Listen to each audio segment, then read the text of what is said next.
ఓం మహాగణాధిపతయే నమః. ఓం గురుభ్యో నమః. ఓం శ్రీమాత్రే నమః. పరమేశ్వర స్వరూపమైనటువంటి జ్యోతిష, వాస్తు మరియు ఇతర అనేకమైనటువంటి శాస్త్రములను మనకు అందించినటువంటి మహర్షులకి నమస్కారం. హయగ్రీవ హయగ్రీవ హయగ్రీవేతి యోపదేత్తస్య నిస్సరతే వాణీ జన్మకన్యా ప్రవాహవత్. అరుణాం కరుణాతరంగితాక్షీం ధృతపాశాంకుశపుష్పబాణచాపాం అనిమాదిభిరావృతాం మయూకైః అహమిత్యేవ విభావయే భవానీం. శ్రీమాత్రే నమః. ప్రేక్షకులకి ఆ లలితాంబిక అమ్మవారి యొక్క అనుగ్రహం పరిపూర్ణంగా కలగాలని మనస్ఫూర్తిగా కోరుకుంటూ మనం ఈరోజు చెప్పుకోబోయేటువంటి టాపిక్ ఏమిటి, మనకి గోచారంలో బుధగ్రహం నీచ స్థానంలో ఉంది. అది ఎప్పటి నుంచి ఉంది ఏమిటి అని చెప్పి చూసుకున్నట్లయితే 7 మార్చి నుంచి 26వ తేదీ వరకు మార్చిలో ఉంటూ మరలా మేషంలోకి మళ్ళీ మీనంలోకి వచ్చి దాదాపుగా ఏప్రిల్ అంతా కూడా ఉంటుంటుంది. అదేవిధంగా శనికుజుల యొక్క కలయిక 16 మార్చి నుంచి 24 ఏప్రిల్ వరకు కుంభరాశిలో కలిసి ఉంటుంది. అదేవిధంగా మరి ఈ రెండూ కూడా బ్యాడ్ కాంబినేషన్స్. మరి ఏదైనా ఒక మంచి ఉందా అంటే రవిగ్రహం ఉచ్చ స్థితిలోకి వెళ్ళబోతుంది. ఎప్పటి నుంచి? మార్చి 14వ తేదీ నుంచి. కాబట్టి ఈ యొక్క గ్రహస్థితులను అనుసరించి మనకి ఈ గ్రహాల యొక్క స్థితి వల్ల ఏ విషయాల్లో ఖచ్చితంగా జాగ్రత్త వహించాలి, ఏ విషయాల్లో బాగుంటుంది అనేటువంటి విషయం ఇప్పుడు మనం తెలుసుకుందాం. ఒక్కొక్క లగ్నరీత్యా, లగ్నం తెలియని వారు రాశిరీత్యా చూసుకోవచ్చు. కర్కాటక లగ్నము, కర్కాటక రాశి. కర్కాటకం వారి కనుక చూసుకున్నట్లయితే ఇక్కడ బుధుడు అంటే మీ వ్యయాధిపతి, తృతీయాధిపతి బుధుడు భాగ్యస్థానంలో నిలిచి పొందుతున్నాడు. అష్టమ స్థానంలో శనికుజులు ఉన్నారు. సర్వసాధారణంగానే అష్టమంలో శని ఉన్నందుకు అష్టమ శని అనేటువంటిది మీరు చూస్తూ ఉన్నారు. దీనివల్ల ఏమిటి, ఏదో కొంపలు ములిగిపో గుర్తుపెట్టుకోండి, లేట్ అవుతుంటాయి అంతే. మనం దాన్ని ఏంటంటే కొంచెం ఎక్కువ ఆలోచించడం వల్ల మనకి ఏదో అయిపోతున్నట్టు అనిపిస్తుంది. అయితే ఈ శనికుజుల కలయిక మాత్రం ఏ విషయంలో జాగ్రత్తగా ఉండాలి అనేటువంటి చెప్తుంది. అలాగే ఈ 2 నెలలు మార్చి ఏప్రిల్ మాసాల్లో ఈ శనికుజులు కలయిక ఉండడము, మరియు అదేవిధంగా ఈ యొక్క బుధుడు నీచ స్థానంలో ఉండడము, దీంతోపాటు రవి కూడా మార్చి 14వ తేదీ నుంచి ఎగ్జాల్టెడ్ స్టేజ్, ఒక మంచి స్టేజ్కి వస్తున్నాడు. దీనివల్ల కలిగే మంచి ఫలితాలు ఏమిటి, జాగ్రత్తలు ఏమిటి? ఎందుకంటే ఇక్కడ కనుక మీరు జాగ్రత్త తీసుకోకపోతే ఇది ఒక 5 సంవత్సరాలు 10 సంవత్సరాలు వెనక్కి తీసుకెళ్ళిపోయే ప్రమాదం ఉంటుంది. కాబట్టి చాలా జాగ్రత్తగా ఉండండి. ఏంటో చెప్తాను. మొట్టమొదటిగా మనం బుధుడు గురించి మాట్లాడుకుందాం. బుధుడు మీకు తృతీయ వ్యయాధిపతి. మీ లగ్నరీత్యా చూసుకుంటే తృతీయం అంటే అగ్రిమెంట్స్ చేయడము, ఒక మాట్లాడుకోవడము, ఒక సంబంధం కుదుర్చుకోవడం. వ్యయము అంటే ఇన్వెస్ట్మెంట్, మీరు చేసే ఇన్వెస్ట్మెంట్. ఇక్కడ మీరు చేసే ఇన్వెస్ట్మెంట్ విషయంలో సరిగ్గా కనుక మీరు ఆలోచించకపోతే పెట్టిన ఇన్వెస్ట్మెంట్ డెడ్ ఇన్వెస్ట్మెంట్ అయిపోతుంది. బాగా అర్థం చేసుకోండి. ఇదేదో మిమ్మల్ని భయపెట్టడానికి కాదు, మిమ్మల్ని కాపాడడానికి ఈ విషయం నేను చెప్తున్నా. డెడ్ ఇన్వెస్ట్మెంట్ అంటాం అంటే అలాగా ఎక్కడో రేటు పెరుగుతుందని తెలిసింది, ల్యాండ్ పోయి గబగబా పోయి కొనేస్తాడు. రేటు పెరగదు, ఏముండదు, 10 ఏళ్ళ తర్వాత ఎప్పుడో పెరుగుతుంది. అదే డబ్బులు తీసుకెళ్ళి నిజంగా రేట్ ఎక్కడ పెరుగుతుందో తెలుసుకొని ఇన్వెస్ట్మెంట్ చేస్తే దట్ ఈస్ గుడ్ ఇన్వెస్ట్మెంట్. అంటే ఏమిటి, కర్కాటకం వారు ఇన్వెస్ట్మెంట్స్ విషయంలో నాట్ ఓన్లీ ల్యాండ్, ఒక కంపెనీ కావచ్చు, ఒక ఫ్యూచర్ కంపెనీస్ ఇప్పుడు కొత్తగా ఇప్పటికిప్పుడే పెడుతూ ఉంటారు, ఇది ఒక 4 ఏళ్ళలో పెరుగుతుందండి అని. అది కరెక్ట్గా అనాలిసిస్ చేసుకోండి ఆ విషయంలో. బికాజ్ ఆఫ్ వ్యయాధిపతి నీచ స్థానంలో ఉన్నప్పుడు చేసే ఇన్వెస్ట్మెంట్స్ అనవసరంగా చేసిన ఇన్వెస్ట్మెంట్ అవుతుంది. ఇది ఒకటే కాదు, ఇంకా చాలా పాయింట్లు ఉంటాయి. మన జన్మజాతకంలో వ్యయాన్ని ఆపరేట్ చేసే గ్రహం ఎవరో తెలుసు, దాని మీదకి ఏదైనా పాపగ్రహాలు వచ్చినప్పుడు కూడా డెడ్ ఇన్వెస్ట్మెంట్ అవుతుంది పర్సనల్ చార్ట్లో. ఇది ఒకటే కాదు రీజన్, బాగా అర్థం చేసుకోండి. అలాగే అష్టమంలో శనికుజులు ఉన్నారు. శనికుజ కాంబినేషన్ ఇస్ డిఫరెంట్ కాంబినేషన్. మీరు ప్రపంచంలో ఎప్పుడైనా భూకంపాలు వచ్చేయండి, గొడవలు వేయండి, డ్రాస్టిక్ చేంజెస్ వచ్చేయండి, ఈ కాంబినేషన్ వల్ల వస్తాయి. మరి జన్మజాతకంలో వచ్చినప్పుడు వాహనాల మీద వెళ్ళేటప్పుడు కొంచెం జాగ్రత్తగా ఉండండి. గర్భవతులు, ఎందుకంటే పంచమాధిపతి కదా. అంటే ఏమిటి, ఇక్కడ మీరు రోడ్డు దాటుతున్నారు, ఏదో ఫోన్ మాట్లాడుకుంటూ రోడ్డు దాటాడు, మీ తప్పే అది. ఎందుకంటే వచ్చి మీకు ఎవరైనా గుద్దేశాడు, ఓ బైకోడో సైకిలోడో వచ్చి గుద్దాడు, వాడు తప్పు కాదు, దానివల్ల ఏదో దెబ్బ తగిలింది, వాడు తప్పు కానే కదా. మీరు ఫోన్ మాట్లాడుకుంటూ రోడ్డు దాటారు, అంతే, మీదే తప్పు. మీరు చూసుకోకుండా దాటారు, మీదే తప్పు. కానీ జనాలందరూ ఏం చేస్తారు, వాడు వచ్చి గుద్దాడు అంటారు. కాబట్టి మీరు జాగ్రత్తగా ఉండండి ఈ విషయంలో. అలర్ట్గా ఉంటే గ్రహం యొక్క ప్రభావం అసలు పడదు. అలర్ట్గా లేకపోవడం వల్లే గ్రహ ప్రభావం పడుతుంది. అలాగే ల్యాబ్స్లో రీసెర్చెస్ చేస్తుంటారు, వాళ్ళు కొంచెం జాగ్రత్తగా ఉండాలి.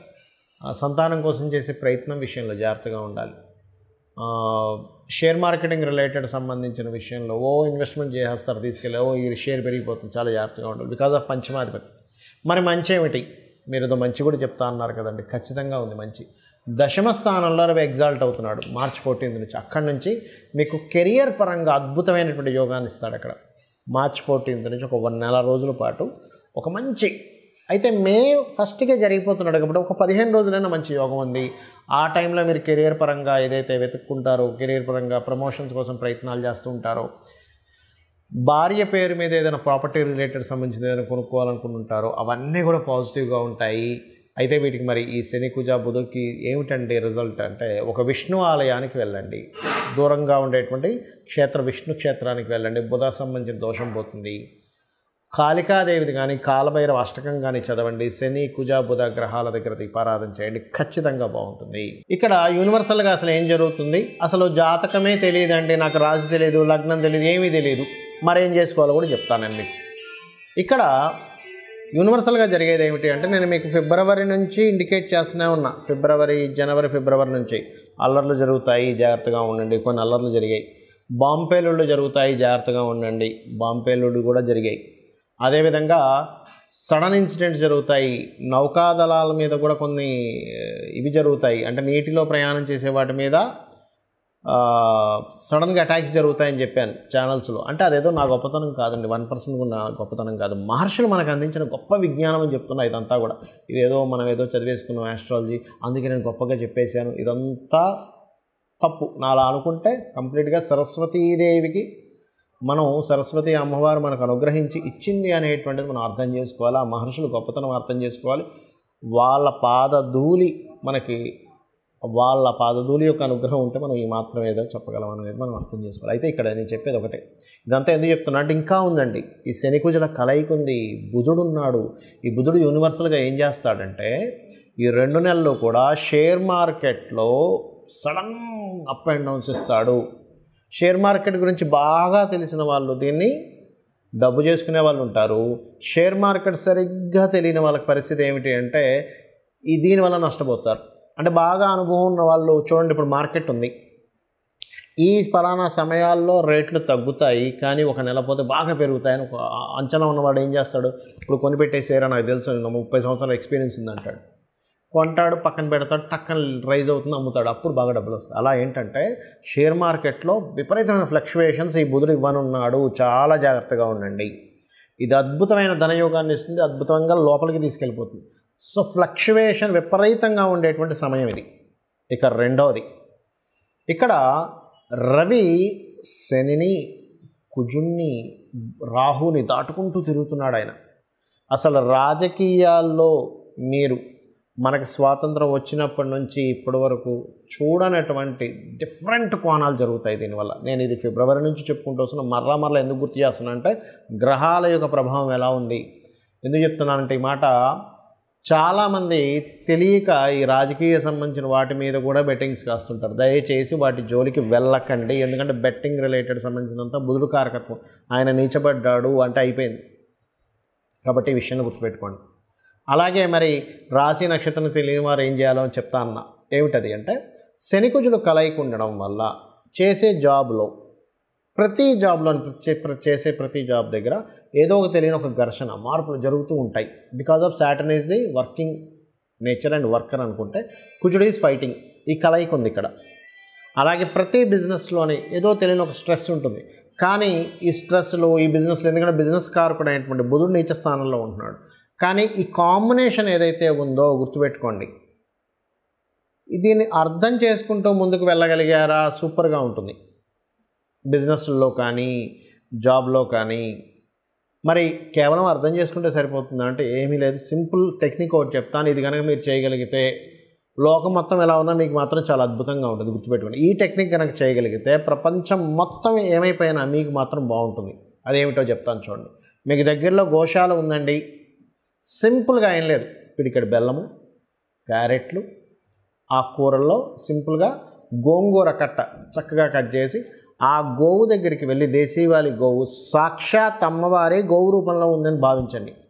అమ్మవారి రూపంలో ఉంది, అమ్మవారికి నేను తినిపిస్తున్నాను, నా అదృష్టం ఏంటనుకొని భావిస్తూ భక్తితో తినిపించండి. మీరే చూస్తారు పెద్ద ఆపద ఏదైతుందో ఆగిపోతుంది అక్కడికి. అమ్మవారి అనుగ్రహం ఉంటే ఆపద గీపద ఏమీ లేదు, అమ్మవారే చూసుకుంటుంది.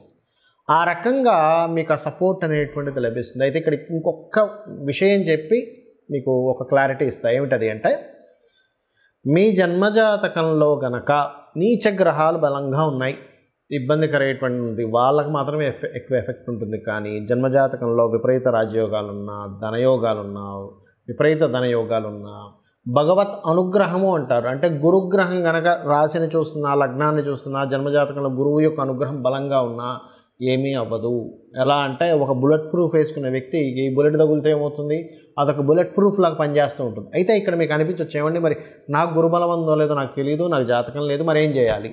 సింపుల్గా ఒకటే గుర్తుపెట్టుకోండి, గురుబలము రావాలి, మనం రక్షింపబడగలగాలి అంటే ఒకటి మీ గురువుని తలుచుకోండి. మీకు చిన్నప్పుడు స్కూల్లోను టీచర్ ఏదైనా విద్య మీకు నేర్పించిన వ్యక్తిని గురువుని తలుచుకోండి. లేదా దత్తాత్రేయుడిని, జై గురుదత్త, శ్రీ గురుదత్త అనుకోండి, గురుబలం వచ్చేస్తుంది. రెండవది, శివాలయానికి వెళ్ళి చక్కగా పసుపు గంధము కలిపిన నీటితో అభిషేకం చేయండి, లేదా చందనం రాయండి, చక్కగా గురుబలం ఖచ్చితంగా పెరిగి తీరుతుంది. పరోపకారం చేయండి. అంటే ఏమిటి? ఎవరికైనా ఏదైనా అన్నమో వస్త్రమో ఏదో ఒకటి దానం చేయండి. ఎందుకంటే దానం చేస్తే గురుబలం ఎలా పెరుగుతుంది అంటే, ఒక మంచి పని ఎవరికైనా సహాయం చేయడం ఈజ్ ఆల్సో గురువే. ఎందుకు?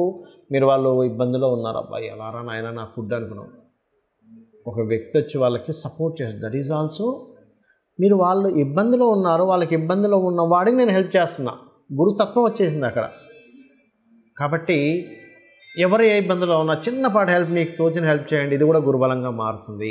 ఈ రకంగా మీరు చేయగలిగితే మీ జన్మజాతకంలో ఎటువంటి దోషాలున్నా, మీకు గోచారం అనుకూలిస్తున్నా అనుకూలించకపోయినా ఇది చేయండి. ఇంకొక విషయం చెప్తాను, పొరపాటును కూడా ఈ బుధుడు నీచంలో ఉన్నప్పుడు, ఈ శనికుజులు ఈ కాంబినేషన్లో ఉన్నప్పుడు తెలియకుండా మనం ఏం చేస్తామంటే ఉత్తరం వైపు కొన్ని దోషాలు చేస్తాం. అంటే తీసుకెళ్ళి, అంటే దాని ఎఫెక్ట్ పెరగడానికి వస్తువులన్నీ తీసుకెళ్ళి ఉత్తరంలో పెడతాం, బరువులు పెంచుతాం. పడమరలో తెలియకుండానే పడమరలో కొన్ని దోషాలు చేస్తుంటాం. అంటే ఏంటి? పడమర పెంచేసేటువంటిది, లేదా పడమరలో పెద్ద బాల్కనీ తయారు చేసుకోవడము, పడమరలో ఉన్నవన్నీ ఓపెన్ చేయడము, అంటే పడమర నుంచి ఎక్కువ వెళ్తురు వచ్చేలా కూడా చేస్తుంటాం తెలియకుండా. ఎందుకు అంటే దీని ఎఫెక్ట్ ఇవ్వడానికి వాస్తును కూడా వాడుకుంటుంది అది గ్రహం. అంటే ప్రకృతి అలా వాడుతూ ఉంటుంది. ఒక వ్యక్తికి ఒక మంచి చేయాలన్నా, ఒక ఇబ్బంది ఇవ్వాలన్నా, దీన్ని అర్థం చేసుకొని ఈ రకంగా మీరు తెలుసుకొని ఆ అమ్మవారి యొక్క అనుగ్రహం పరిపూర్ణంగా పొందాలని మనస్ఫూర్తిగా కోరుకుంటూ శ్రీమాత్రే నమః.